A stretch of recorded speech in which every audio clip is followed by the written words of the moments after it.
Black board education में आपका स्वागत है।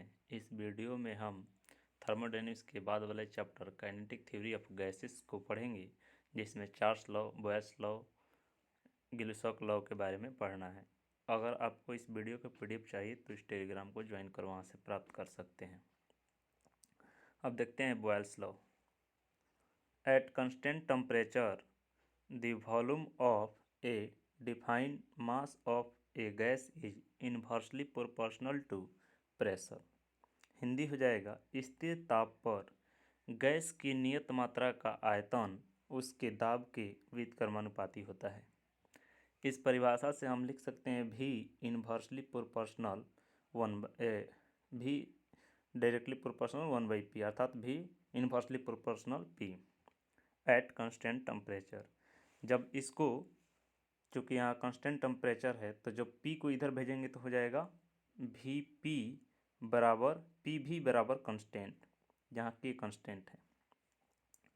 अब P1 V1 बराबर P2 V2 बराबर भी कंस्टेंट लिख सकते हैं, क्योंकि यहाँ पर P और V चेंज हो सकता है, जबकि K कंस्टेंट चेंज नहीं हो सकता। किसी स्थिति में कंस्टेंट रहेगा, तो P1 और V1 यदि रहे तो भी कंस्टेंट रहेगा, फिर P2 V2 रहेगा तो भी कंस्टेंट रहेगा। इसलिए देता है P1 V1 बराबर P2 V2। इस तरह से इस फार्मूला से हम निकाल सकते हैं P1 बटा P2 बराबर हो जाएगा V1 बटा V2 बटा V1। ठीक है, चूँकि इन्वर्सली प्रोपोर्शनल है, यह भी फार्मूला हो जाता है P1 बटा P2 बराबर V2 बटा V1।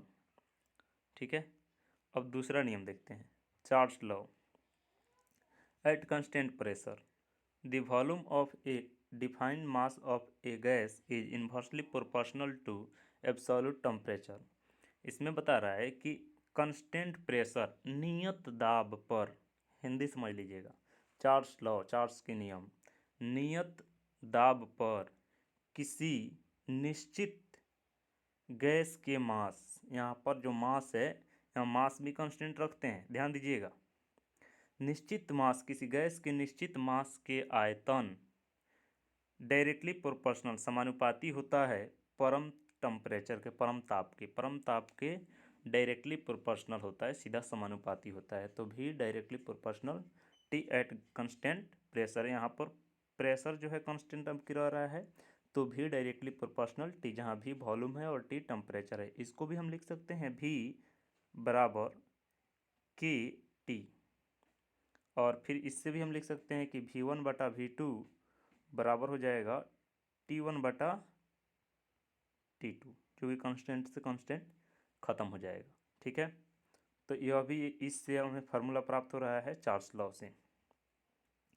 फिर अगला है गिब्स लॉ, गिब्स के नियम। एट कांस्टेंट वॉल्यूम, नियत आयतन पर, the pressure of given mass of a gas is directly proportional to the temperature in kelvin.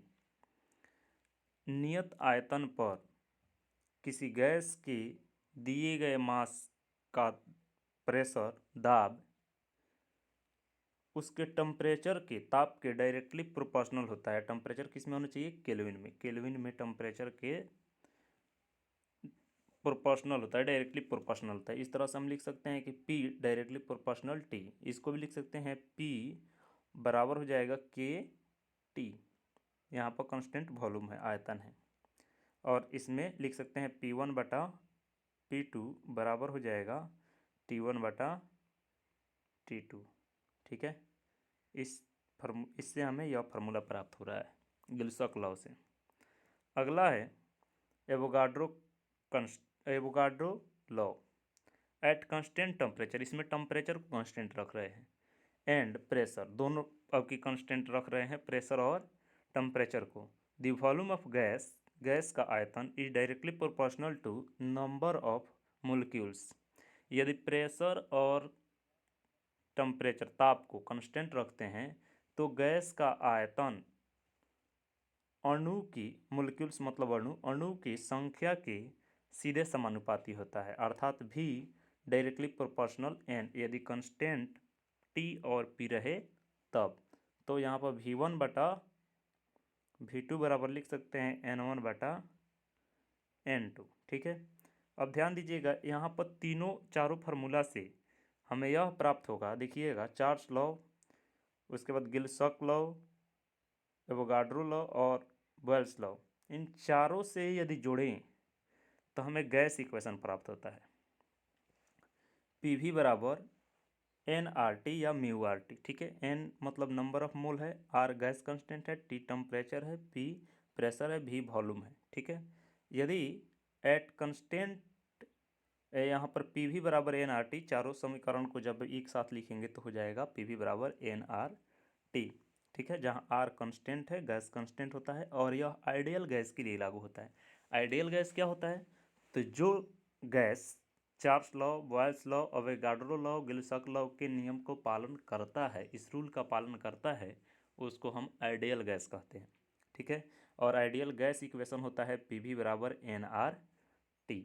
ठीक है, अब एट NTP या STP कहीं का आता है, ATP को कह सकते हैं नॉर्मल टेम्परेचर प्रेशर, और STP लिखता है तो उसका भी अर्थ यही होता है, सिंपल, ऐसे सिंपल हो जाता है, सिंपल टेम्परेचर प्रेशर। हिंदी होता है इसका सामान्य ताप और दाब पर। ठीक है, दोनों का हिंदी सेम ही होता है, सिंपल कहिए या नॉर्मल कहिए। तो STP या NTP पर जो टेम्परेचर होता है वह 273.15 केल्विन होता है। प्रेशर होता है 1.0132 गुना 10⁵ न्यूटन पर मीटर स्क्वायर। फिर गैस कांस्टेंट जो होता है 8.314 जूल पर केल्विन पर मोल।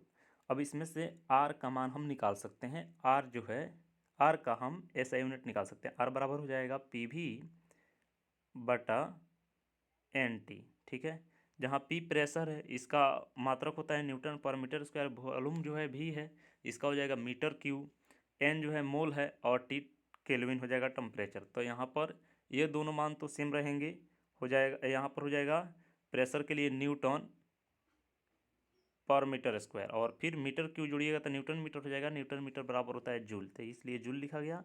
यहाँ पर जो है टेम्परेचर नीचे है तो पर केल्विन, और नंबर ऑफ मोल N है तो इसलिए यहाँ पर हो जाएगा पर मोल। तो रिडबर्ग यह जो है गैस कांस्टेंट है, R से इसको बेर करते हैं, इसका मान होता है 8.314 जूल पर केल्विन पर मोल। ठीक है, अब आगे देखते हैं। यदि 1 मोल हो, यदि गैस का मान कितना हो, 1 मोल हो, तब उसका आयतन कितना होगा, उस गैस का आयतन कितना होगा 1 मोल में, तो V बराबर हो जाएगा NRT बटा P। तो NTP पर, चूँकि नॉर्मल टेम्परेचर प्रेशर पर, ठीक है, तो यहाँ पर N का मान दे दिया है 1 मोल, और R का मान होता है 8.31। फिर टेम्परेचर कितना है 277.15, और प्रेशर का मान होता है 1.0132 गुना 10⁵ जब इसको हल करेंगे तो हमारा आ जाएगा 2269.67 गुना 10⁻⁻5 मीटर क्यूब।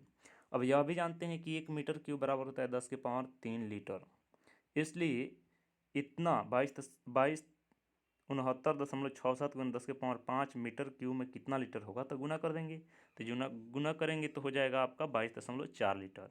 तब पूछता है कि 1 मोल गैस का आयतन कितना होगा STP पर या NTP पर, तो इसका मान हो जाता है 22.4 लीटर। ठीक है, याद रखना है। अब एक क्वेश्चन देखते हैं। क्वेश्चन कह रहा है the pressure of a gas filled in closed vessel increased by 0.4% when temperature is increase by 1 degree Celsius या केल्विन। ठीक है, केल्विन में ही रखिए। Find the inertial temperature of gas. ताप में 1 डिग्री की वृद्धि करने पर एक बंद बर्तन में भरी गैस का दबाव 0.4% बढ़ जाता है। गैस का प्रारंभिक तापमान ज्ञात करें। ध्यान दीजिएगा, यहाँ पर जो है चूँकि इसमें टेम्परेचर दिया है और दूसरा कह रहा है कि इसका दबाव प्रेशर, तो प्रेशर और टेम्परेचर से संबंधित जो फार्मूला होता है उसको लगाएंगे। तो सबसे पहले जो दिया है उसको लिखेंगे। मान लीजिए कि प्रारंभिक उसका प्रेशर P1 है, फिर जो है T1 टेम्परेचर पर P1 उसका प्रेशर है। यदि P2 निकाले तो प्रश्न से कह रहा है कि 0.4% बढ़ जा रहा है, तो P प्लस P का 0.4%, इसको बटा करेंगे 100 और दशमलव हटा कर 1 जीरो बैठा देंगे तो 1000 हो जाएगा। इसको कटाएंगे तो हो जाएगा आपका P2 का मान 1.004P। ठीक है, अब यह भी कह रहा है कि टेम्परेचर उसका कितना होगा, तो पहले टेम्परेचर T1 था, अब T1 + 1 हो जाएगा, चूँकि एक बढ़ जा रहा है। अब फार्मूला जानते हैं कि P डायरेक्टली प्रोपोर्शनल T, तो P1/P2 बराबर होता है T1/T2। सबका मान रखेंगे, पर P1 जो है P है और P2 का मान जो है 1.004 P है, P से P कैंसिल हो जाएगा। फिर T1 और T+1, यहाँ से हम T का मान जब निकालेंगे तो हो जाएगा 250 केल्विन आंसर। ठीक है, यह हो गया आपका आंसर। इसके बाद जो है अगला टॉपिक अगले वीडियो में पढ़ेंगे। Thank you.